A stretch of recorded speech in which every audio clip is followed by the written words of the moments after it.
Selon le Coran, les musulmans sont les meilleures personnes au monde. Dans le Coran, sourate 3 verset 110, Allah dit aux musulmans: vous êtes la meilleure communauté qu'on ait fait surgir pour les hommes. Et qu'en est-il des juifs, et des chrétiens, et des autres personnes? Sourate 98 verset 6.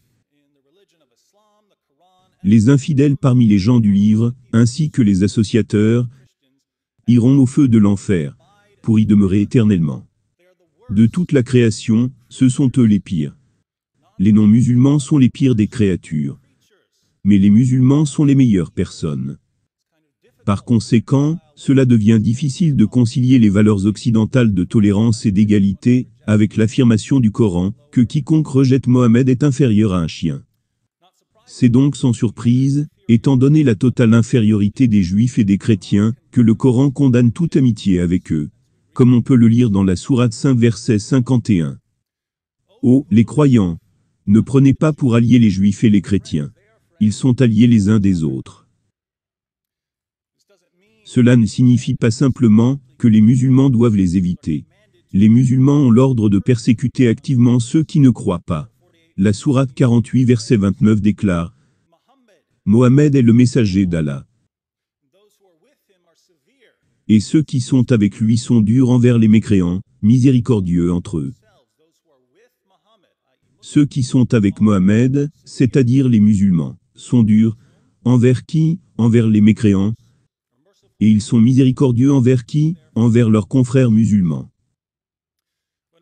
Dès que les forces armées de Mohammed sont devenues suffisamment fortes, Allah lui a ordonné de combattre les mécréants, spécifiquement en raison de leurs croyances. Sourate 9 verset 73. Ô prophète, lutte contre les mécréants et les hypocrites, et sois rude avec eux. De la même manière, dans la sourate 9 verset 123, Allah ordonne aux musulmans: ô vous qui croyez, combattez ceux des mécréants qui sont près de vous, et qu'ils trouvent de la dureté en vous. Les musulmans ont l'ordre de combattre spécifiquement les juifs et les chrétiens, les gens du livre, dans la sourate 9 verset 29. Notez que chaque critère donné pour les combattre dans ce verset est en rapport avec les croyances religieuses et pratiques. Allah ordonne à ses fidèles: combattez ceux qui ne croient ni en Allah, ni au jour dernier. Qui n'interdisent pas ce qu'Allah et son messager ont interdit, et qui ne professent pas la religion de la vérité, parmi ceux qui ont reçu le livre, jusqu'à ce qu'ils versent la capitation par leurs propres mains, après s'être humiliés. Les musulmans ont l'ordre de nous combattre, jusqu'à ce qu'on les paye, afin qu'ils ne nous combattent plus. Maintenant, il y a de nombreux musulmans, dans le monde qui ne prennent pas ces versets au sérieux. Mais Mohammed les prenait très au sérieux. Dans Sahih al-Bukhari 6924, Mohammed déclare: il m'a été ordonné de combattre les hommes, jusqu'à ce qu'ils disent: il n'y a pas de Dieu en dehors d'Allah. Celui qui dit il n'y a pas de Dieu en dehors d'Allah, celui-là a protégé de moi son bien et sa vie.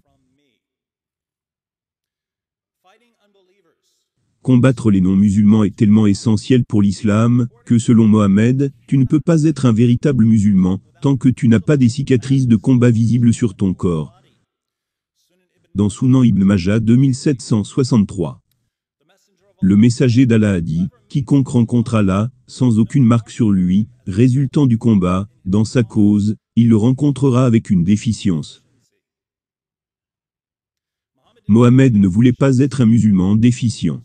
Donc l'un de ses plus grands désirs était de mourir en combattant les non-musulmans. Dans Sahih al-Bukhari 2797, Mohammed déclare: par celui qui détient mon âme dans ses mains, j'aimerais être martyr dans la cause d'Allah, puis ressusciter, puis être martyr, puis ressusciter de nouveau, puis être martyr, puis ressusciter de nouveau et être martyr. Je veux juste combattre, mourir, et revenir, et combattre encore plus, mourir de nouveau, et revenir pour combattre encore plus, et mourir de nouveau, pour des bains de sang. Pensez à nous rejoindre, nous sommes la religion de paix. Là encore il y a de nombreux musulmans, dans le monde qui ne prennent pas ces passages au sérieux.